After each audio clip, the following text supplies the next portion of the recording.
The truth is, the responsibilities of a business analyst can vary greatly depending on the industry, organization, and level of seniority. So I've structured this overview into 7 key competencies that are likely to be common across the profession. Then I'll also talk about some of the key activities that are involved in each of those competencies. So let's dive in. Key number 1, situation analysis.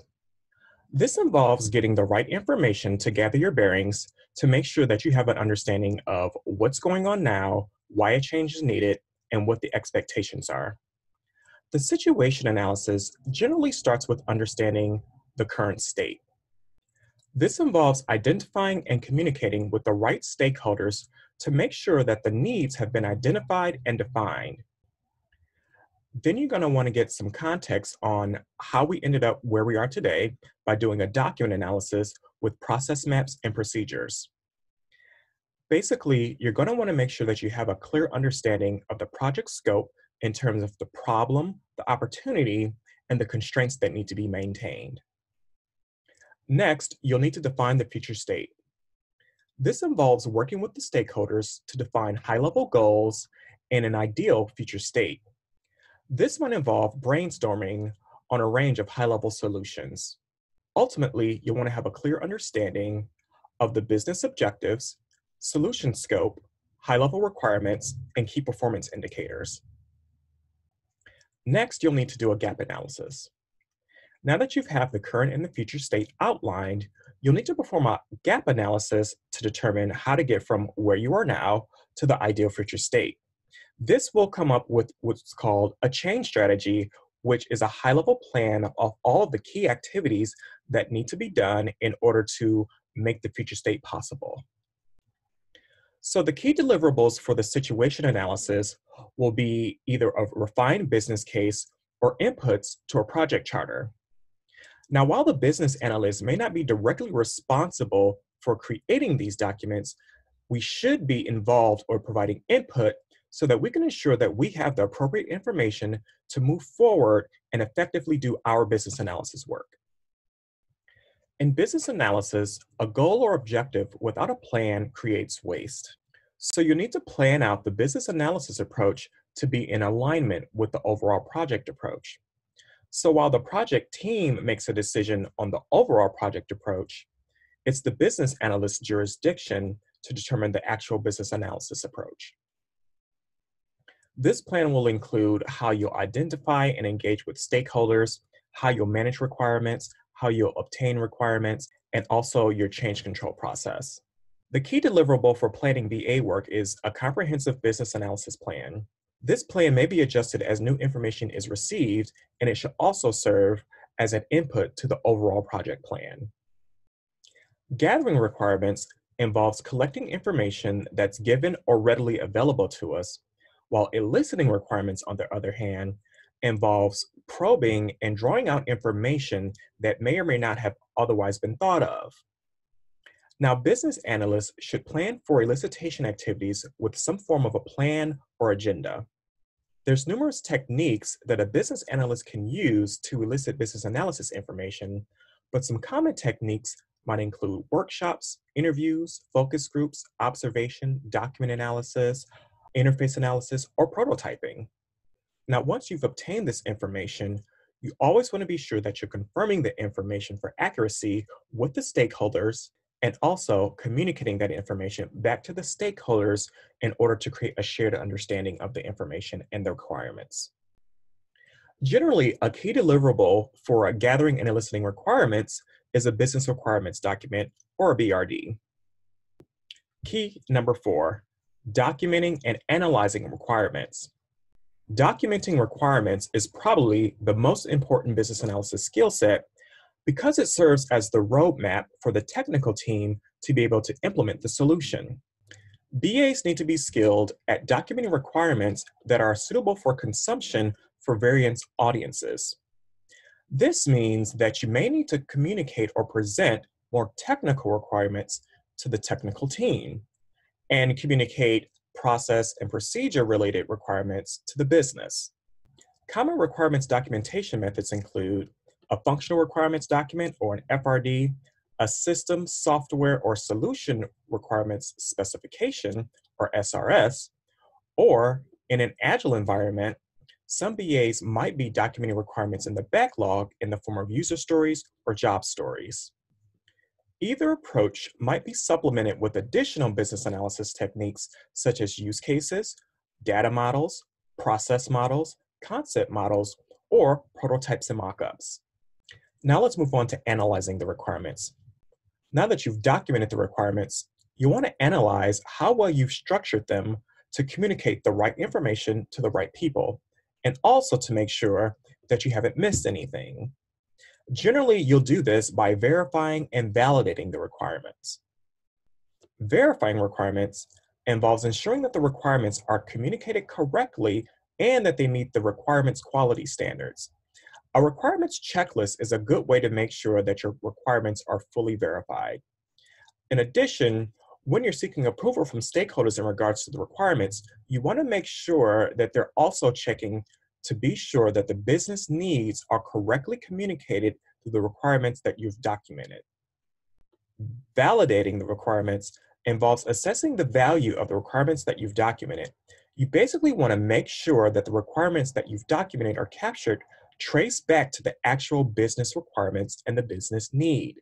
You don't want to document requirements that aren't solving the correct problem. Now let's move on to test cases. Depending on the structure of your organization, the business analyst may or may not be responsible for creating some test cases that are aligned with the requirements that have been documented. Now, this might be as simple as creating some acceptance criteria or decomposed requirements that will allow for more detailed test cases to be presented down the line. Or if you don't have a QA team, the BA may be responsible for creating full-blown test cases for every scenario and every requirement.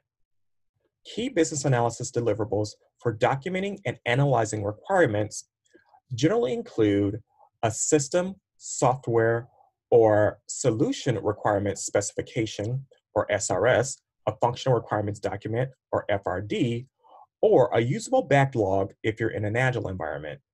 And in some cases, you may be responsible for presenting some test cases. Key number 5 is managing and maintaining requirements. This involves a couple of key pieces, and it generally happens in tandem with documenting and analyzing the requirements. So while you're documenting the requirements, you want to make sure that you're tracing the requirements. And this means that you're keeping all levels of requirements aligned with one another. So for example, you want to make sure that your more detailed requirements, say your solution requirements, trace back to your stakeholder requirements, which should trace back to your business requirements, which would ultimately trace back to a need. And this is because you want to create alignment and consistency in the requirements. Another part of managing requirements is getting approvals. Early on, specific stakeholders will be designated per the Project ROSI as requirements approvers as well as requirements change approvers.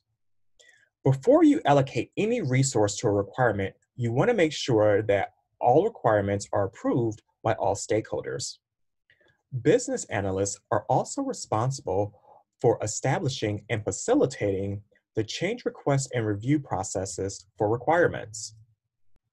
Key deliverables for managing and maintaining requirements may include a traceability matrix, change requests, and also some form of a repository to collect and maintain all of the requirements related documents or your business analysis work. Key number 6, support solution design and implementation. For business analysts, this might include facilitating a joint application development or JAD session, which is basically a session where we involve the customers or the stakeholders as well as the development team so that everybody can collaborate on the actual solution. Business analysts should also contribute to design discussions in terms of being a proxy for the business whenever the development or technical team has questions. You also want to ensure that the design that has been created by the technical team conforms to or traces back to the actual requirements. And you also want to support the technical team in any way you can to make sure that they stay on the right track. And this may even involve collaborating with the QA team during development to provide feedback to the developers as soon as possible regarding any bugs or issues. So, key deliverables for supporting solution design and implementation might be a design document or a technical specification, which should be created by the technical team. However, the business analyst should be reviewing that document for accuracy and alignment. All right, our final key is key number 7, which is monitoring and evaluating the solution. This usually involves some form of measuring the performance of the solution. After a solution has been delivered to the business for production, the business analyst is usually the point person for the business to contact in case there are any bugs or issues to report. It's a common practice that the business analyst will triage these issues prior to escalating to the IT team for resolution. Another component of this involves monitoring the KPIs that were established during the situation analysis. If the solution is underperforming, the business analyst should investigate the user activities as well as the solution components to try to identify the source of why the solution is not performing as well as anticipated. Now, if you're involved in a project that's driven by a problem, the monitor and solution evaluation key may be performed first prior to the situation analysis. And then you'd circle back to this once the solution to the problem has been implemented. Well, those are the 7 key competencies of what business analysts do. Next week, I'll present this information from an agile analyst perspective. If you found this information helpful, be sure to like the video and subscribe to the page. If you have any more questions on what business analysts do, be sure to drop your question in the comments and I'll get back to you. Also, if you're interested in business analysis training or coaching, be sure to visit the website at thebadoc.com/courses. That's all for now. Be sure to have a productive and prosperous week. Until next time.